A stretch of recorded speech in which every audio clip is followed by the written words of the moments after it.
Hi everyone, welcome to Major HSLC's Balnoi Academy. मैं Reshma, I am physics faculty here.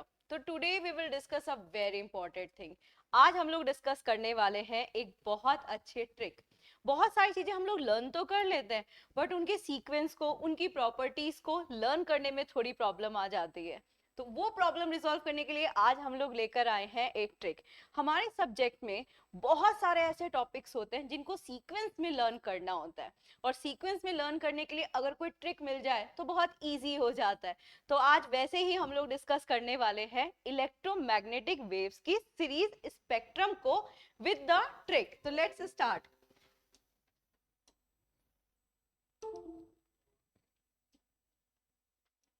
ये है trick. देखिए ये रही हमारी ट्रिक. ये आप लोग को स्पेक्ट्रम विजिबल हो रहा है. ये है हमारा स्पेक्ट्रम जो इलेक्ट्रोमैग्नेटिक वेव्स का है.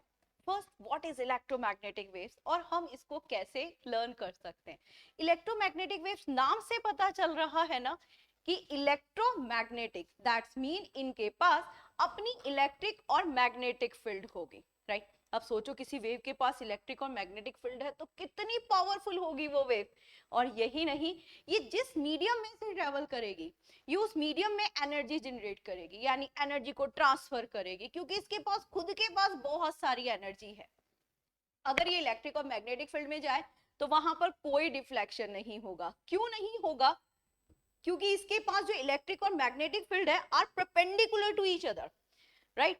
दैट मीन कि ये वो वेव्स है जिनको चलने के लिए मीडियम की जरूरत नहीं होती. तो अगर आपसे पूछा जाता है कि इलेक्ट्रोमैग्नेटिक वेव्स क्या है, तो हमारे पास उसकी एक प्रॉपर डेफिनेशन है. उन डेफिनेशन के कुछ स्टेप्स हैं. तो let discuss the step first.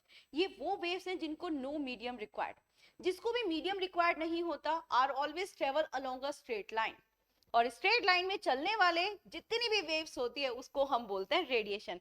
यानी सारी की सारी इलेक्ट्रोमैग्नेटिक वेव रेडिएशन फॉर्म में ट्रेवल करेंगी. First thing. सेकंड, इनकी जो स्पीड होगी वो स्पीड ऑफ लाइट के इक्वल होगी. c is equal 3 into 10⁸ metre per second. ये तो स्पीड ऑफ लाइट है इन अ वैक्यूम, राइट. तो इनकी भी ऐसी स्पीड होगी. Second, must have a electric and magnetic field and the both are perpendicular to each other.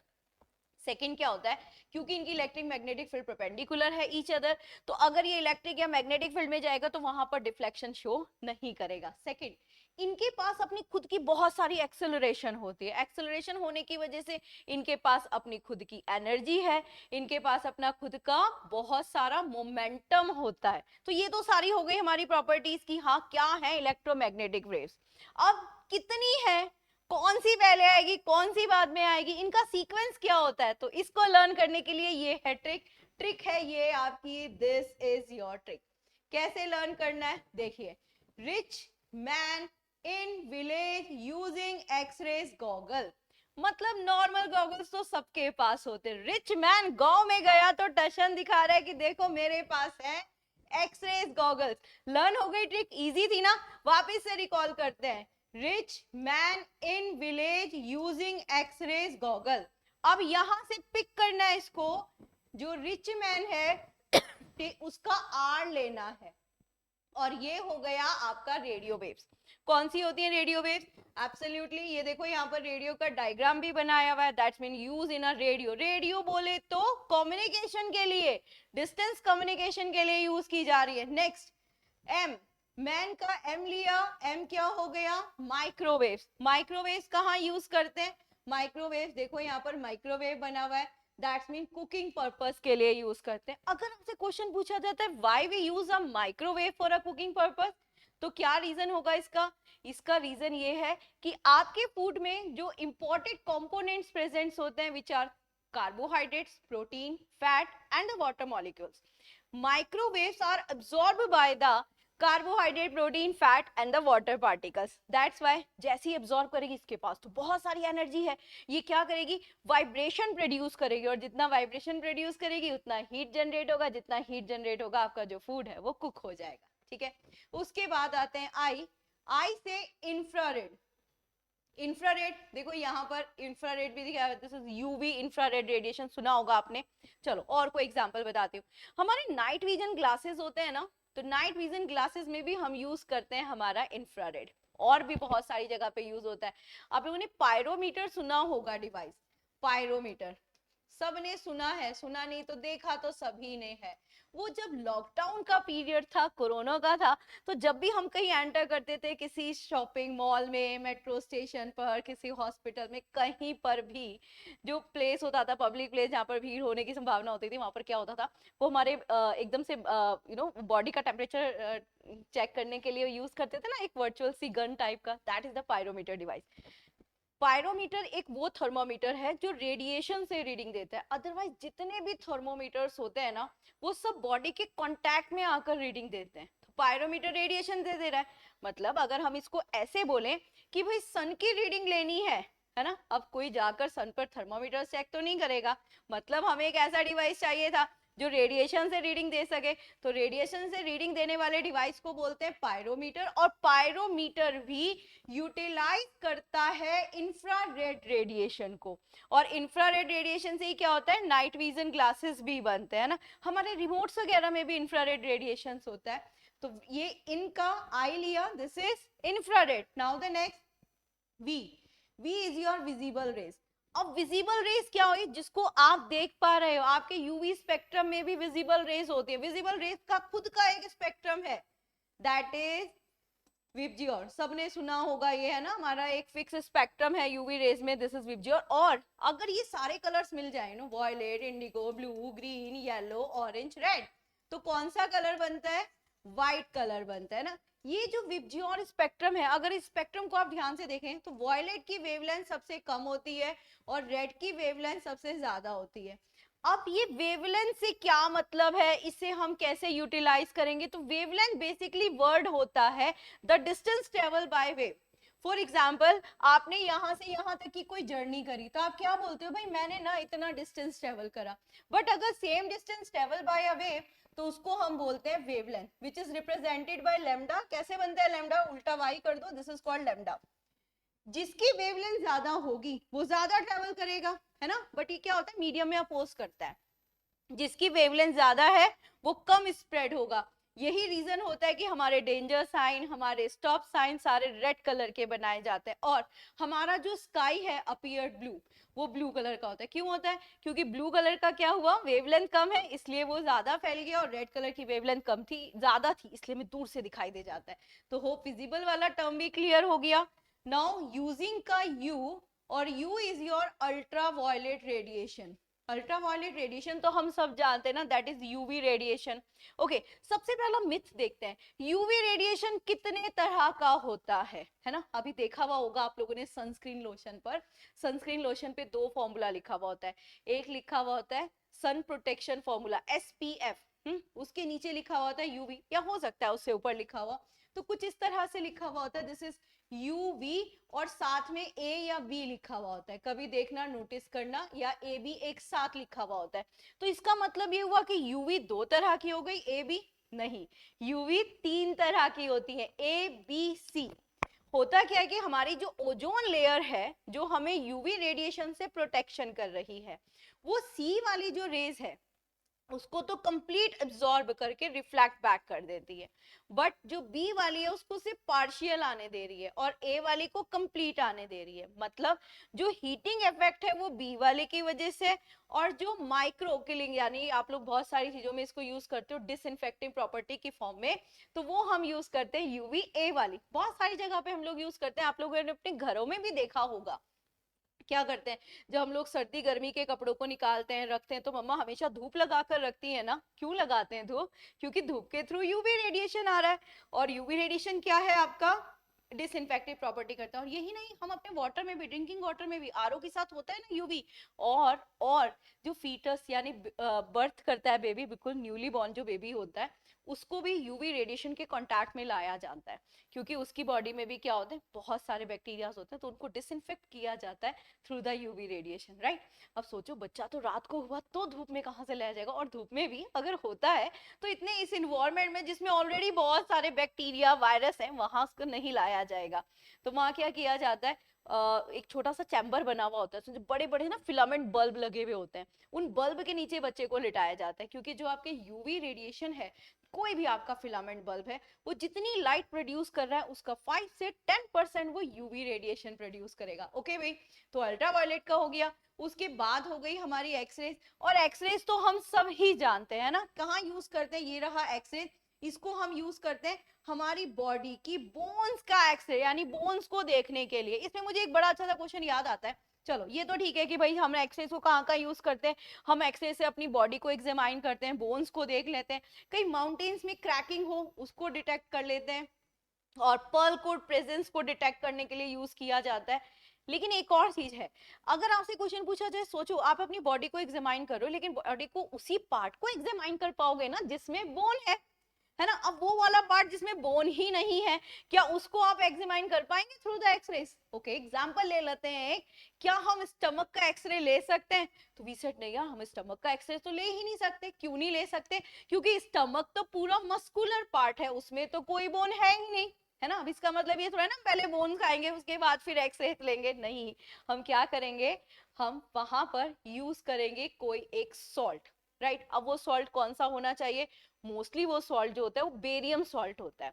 Barium salt लेंगे तो क्या होगा, एक्सरेज रिफ्लेक्ट बैक करेंगी और हमारे स्टमक की भी इमेज आ जाएगी। हालांकि अब उसको यूज नहीं किया जाता, बट अगर स्टमक के एक्सरेज का जो पहले किया जाता था तब वहां पर यूज करते थे बेरियम सॉल्ट। ओके, तो ये एक्सरेज का हो गया। उसके बाद गॉगल का जी लेंगे, and this is your gamma rays.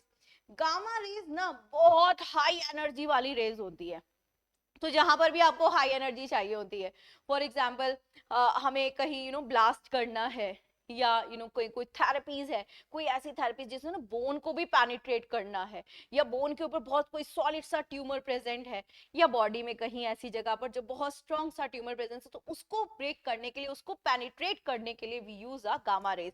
तो ये सारी रेज का मैंने थोड़ा थोड़ा डिस्क्रिप्शन बताया और ऑलमोस्ट सभी का यूज बताया। अभी अगर यहाँ पर आपसे क्वेश्चन पूछा जाता है कि इनमें से हीट वेव कौन सी है, तो आपके माइंड में आ रहा होगा हीट तो यानी सारी के सारी प्रोड्यूस करती है ना, जिस मीडियम में से जाएंगी सब में हीट जनरेट करेंगे, क्योंकि इनके पास तो बहुत सारी एनर्जी है, मोमेंटम है, एक्सेलरेशन है ना। लेकिन अगर पर्टिकुलर हीट एनर्जी बोली जाए तो फॉर एग्जांपल मान लो हमारे यहाँ पर एयर में ट्रेवल कर रही है, तो हमारे एयर में ना वाटर पार्टिकल्स हैं, दिस इज ह्यूमिडिटी। वो ह्यूमिडिटी क्या करेगी, उस वेव को अपने अंदर एब्जॉर्ब करेगी। रिजल्टेंट क्या होगा कि वो जो वेव के पार्टिकल्स थे या जो हमारे वाटर पार्टिकल्स थे वो बहुत तेज तेज वाइब्रेट करने लगेंगे। रिजल्टेंट हमारा मीडियम गर्म हो जाएगा। तो वैसे तो हीटिंग इफेक्ट इन सब वेव्स का होता है, बट अगर पर्टिकुलरली बात किया जाए तो पर्टिकुलरली हीट वेव्स बोला जाता है हमारी इंफ्रारेड वेव्स को। ओके, एक और क्वेश्चन होता है, जैसे आपने सुना होगा सोनार और रडार। तो जो सोनार होता है आप लोग को पता होगा, this kind of ranging navigation, यानी कि जितनी भी हमारी वाटर बॉडीज होती हैं उनकी डेप्थ को मेजर करने के लिए यूज किया जाता है। वहां भी use ultrasound, ultrasonic waves. And जो रडार होता है, रडार में भी यूज अ माइक्रोवेव्स। मतलब अगर कुछ ऐसा क्वेश्चन पूछा जाता है कम्युनिकेशन पर्पस के लिए या सैटेलाइट कम्युनिकेशन पर्पस के लिए कौन सी वेव्स यूज करते हैं, तो जो बेस्ट आंसर होगा वो है रेडियो वेव्स। बट अगर रेडियो वेव्स ऑप्शन में ना हो तो फिर हम जाएंगे हमारे माइक्रोवेव से। तो मैं एक बार वापस से रिपीट कर रही हूँ इस ट्रिक को, ध्यान से देखिएगा। ट्रिक क्या है, rich man in village using X rays goggle. बहुत इजी ट्रिक है, आराम से रिकॉल हो जाएंगी। अगर ऐसा क्वेश्चन पूछा जाता है कितनी होती है इलेक्ट्रोमैग्नेटिक वेव, तो ये आपके पास है 1 2 3 4 5 6 7, कितनी हो गई, 7 इलेक्ट्रोमैग्नेटिक वेव्स हो गई। Is that clear? होप आप लोगों को वेव्स का ये ट्रिक समझ में आई, एज वेल एज मैंने साथ में आपको उसके यूजेस भी बताए हैं। लेट्स मूव, अब इसके बारे में थोड़ी प्रॉपर्टीज पढ़ लेते हैं।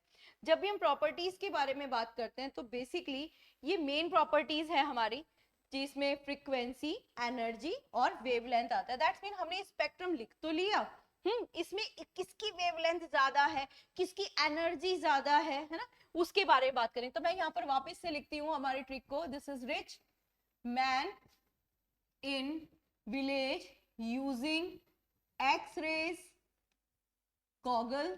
ठीक है, ये रही हमारी।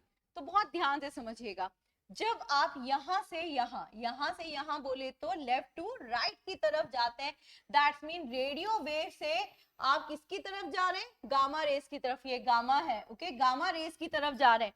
तो अभी हमने क्या कहा, we use a radio wave for a communication purpose, तो कम्युनिकेशन पर्पस के लिए हम वो वेव्स यूज करेंगे जो ज्यादा डिस्टेंस ट्रेवल करेगी, और ज्यादा डिस्टेंस ट्रेवल करेगी जिसकी वेवलेंथ ज्यादा होगी, दैट मीन यहां से यहां जाने पर wavelength increases, means higher wavelength किसकी है, मैक्सिमम वेवलेंथ किसकी है इस स्पेक्ट्रम में से, सबसे ज्यादा है आपकी रेडियो वेव्स की, और मिनिमम वेवलेंथ किसकी है, मिनिमम वेवलेंथ है आपकी गामा रेस की। Is that clear, gamma rays की वेवलेंथ कम है। अब वेवलेंथ और फ्रीक्वेंसी में रिलेशन ये सब स्टूडेंट जानते हो, बहुत बेसिक सा फॉर्मूला है हमारा, क्या फॉर्मूला है, this is v is equal to N lambda, यहां पर v जो है वो वेलोसिटी या स्पीड को रिलेट करेगा, वेलोसिटी या speed, this N stand for frequency and this is wavelength, ठीक है। अब इससे कहीं ना कहीं रिलेट तो कर लिया आपने, है ना, कैसे रिलेट करा कि फ्रीक्वेंसी और वेवलेंथ कैसा रिलेट कर रहा है, इनवर्स प्रोपोर्शनल कर रहा है। तो अगर गामा की ये रेडियो वेव्स की वेवलेंथ मैक्सिमम थी तो रेडियो वेव की फ्रीक्वेंसी क्या होगी, मिनिमम, तो यहाँ पर देख लीजिए फ्रीक्वेंसी मिनिमम किसकी होगी, that is your radio wave, और मैक्सिमम किसकी होगी, this is our gamma rays, right. इसका मतलब ये हुआ जब आप लेफ्ट टू राइट जाते हैं तो जो फ्रीक्वेंसी है, वेवलेंथ लिख दिया, this is not wavelength, this is frequency, wavelength नहीं, दिस इज फ्रीक्वेंसी, और frequency is represented by an, वैसे फ्रीक्वेंसी का जो एक्चुअल सिंबल है ना वो न्यू है, ऐसे करके और थोड़ा सा ऐसे, तो दैट्स मीन जब आप लेफ्ट से राइट में जाते हैं तो फ्रीक्वेंसी क्या हो रही है, इंक्रीजेस, ठीक। अब फ्रीक्वेंसी इंक्रीज होगी, what is the meaning of frequency, frequency का मतलब है कि 1 सेकेंड में कितने नंबर ऑफ राउंड कवर करे, तो जिसकी फ्रीक्वेंसी ज्यादा होगी उसकी एनर्जी भी ज्यादा होगी। तो यहाँ पर जब हम लेफ्ट टू राइट जाते हैं तो एनर्जी जो है वो इंक्रीजेस, मतलब मैक्सिमम एनर्जी किसकी होगी, गामा रेस की होगी। तभी तो हम गामा रेस को यूज करते हैं कहाँ पर, हमारे ट्यूमर के ट्रीटमेंट्स में यूज करते हैं, या बहुत कहीं माउंटेन बहुत हैवी रॉक्स है उसको ब्रेक करने के लिए यूज किया जाता है। और मिनिमम एनर्जी जो होती है वो हमारी रेडियो वेव्स की है, तभी हम उससे कम्युनिकेट कर पाते। सोचो अगर उसमें एनर्जी जो है वो कम होती तो क्या होता कि जब हम उसको यूज कर रहे थे तो एनर्जी का ही लॉस इतना ज्यादा हो जाता, या एनर्जी डिस्ट्रीब्यूशन बहुत ज्यादा हो जाता। तो ये ना बेसिक प्रॉपर्टीज हैं जिससे रिलेट करते हुए बहुत सारी एंट्रीज में क्वेश्चंस आता है, और स्पेक्ट्रम बेस्ड तो क्वेश्चंस आपको बहुत बार मिलेगा, स्पेक्ट्रम बेस्ड आता है, प्रॉपर्टी बेस्ड आता है, और एज वेल एज यूजेस के बेसिस पर भी आता है। तो होप आप लोगों को समझ में आई होगी ये ट्रिक। इस ट्रिक से बेनिफिट जरूर होगा आप लोगों को, क्योंकि लर्न सबको होगी, ये कोई ऐसा नहीं है कोई बहुत यूनिक टॉपिक हो, नहीं पढ़ा हुआ, ऑफ कोर्स पढ़ा हुआ टॉपिक है, लेकिन रिकॉल करने के लिए अगर ऐसे ट्रिक मिल जाए तो मजा आ जाता है ना, इजी हो जाती है। ऐसे बहुत सारे टर्म्स हैं हमारे साइंस के जिनको हम ट्रिक के थ्रू लर्न कर सकते हैं ना। तो अभी आज तो एक ट्रिक डिस्कस करिए, ऐसे ही और भी बहुत सारे ट्रिक्स आप लोग के साथ डिस्कस करेंगे। तब तक थैंक यू, जय